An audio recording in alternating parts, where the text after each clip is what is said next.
Hello, this is Professor Fazio, and I am going to read How It Feels to Be Colored Me by Zara Neale Hurston.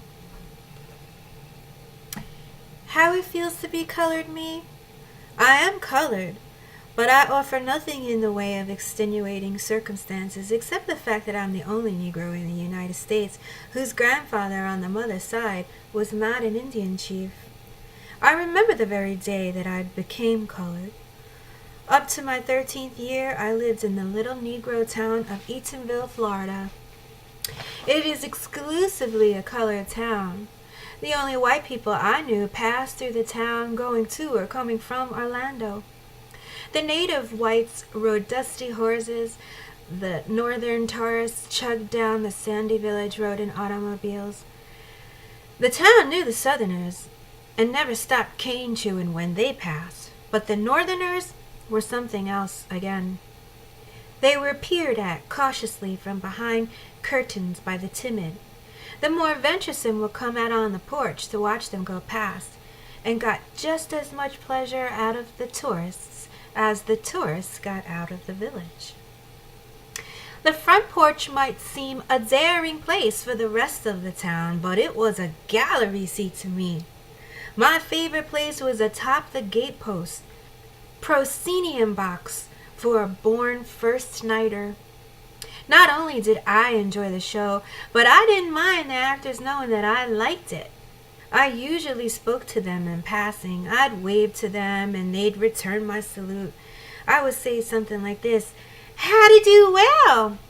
I thank you. Where are you going?" Usually the automobile or the horse paused at this, and after a queer exchange of compliments, I would probably go a piece of the way with them, as they say in the farthest Florida. If one of my family happened to come to the front window in time to see me off, of course negotiations would be rudely broken off. But even so, it is clear that I was the first welcome to our state Floridian, and I hope the Miami Chamber of Commerce will please take notice.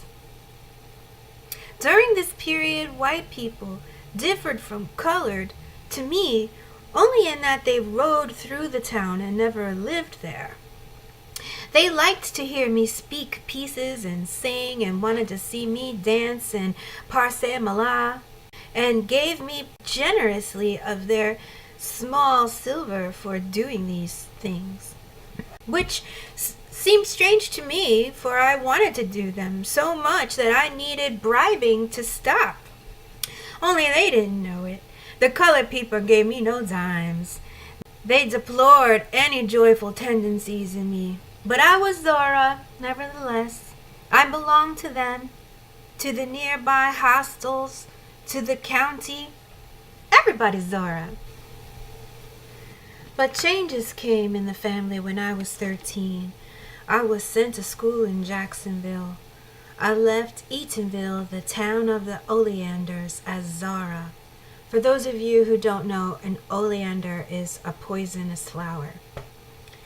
When I disembarked from the riverboat at Jacksonville, she was no more. It seemed that I had suffered a sea change. I was not Zora of Orange County anymore. I was now a little colored girl.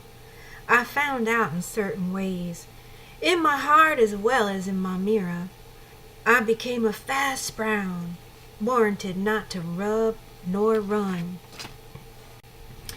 But I am not tragically colored. There is no great sorrow dammed up in my soul, nor lurking behind my eyes. I do not mind at all. I do not belong to the sobbing school of Negrohood who hold that nature somehow has given them a low-down, dirty deal, and whose feelings are all hurt about it. Even in the helter-skelter skirmish that is my life, I have seen that the world is to the strong, regardless of a little pigmentation more or less. No, I do not weep at all. I am too busy sharpening my oyster knives.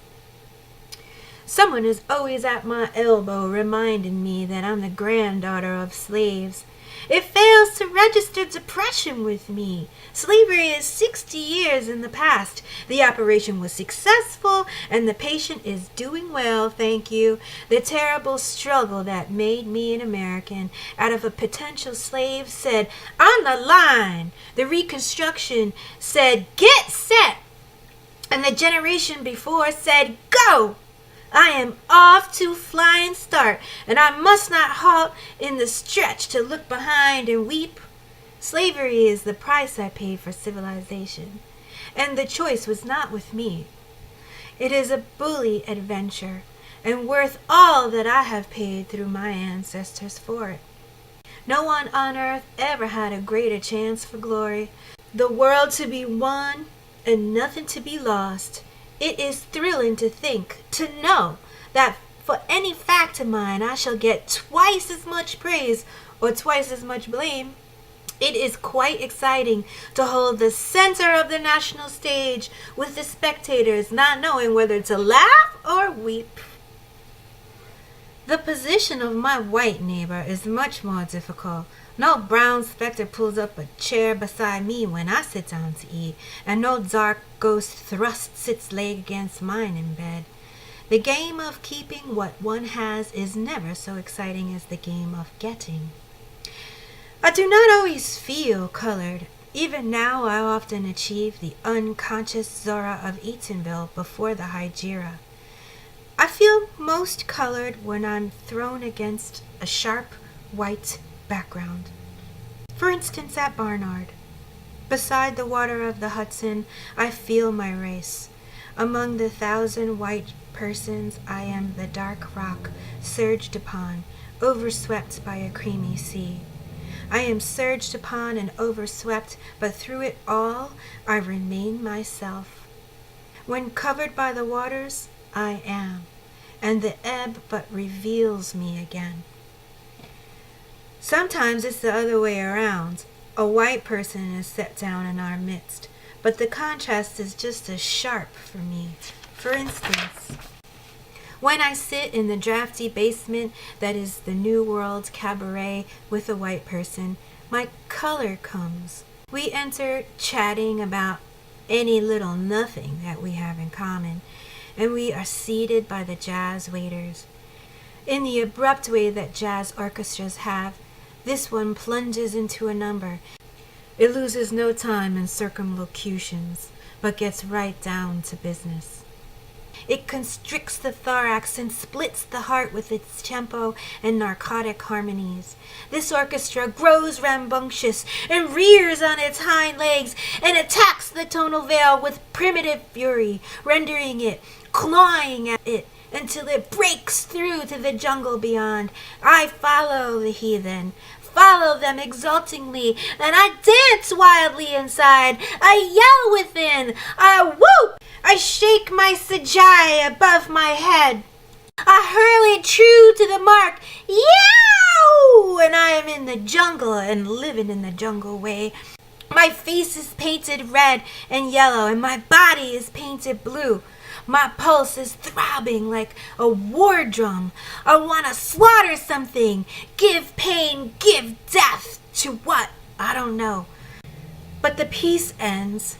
The men of the orchestra wipe their lips and rest their fingers. I creep back slowly to the veneer we call civilization with the last tone and find my white friend sitting motionless in his seat, smoking calmly.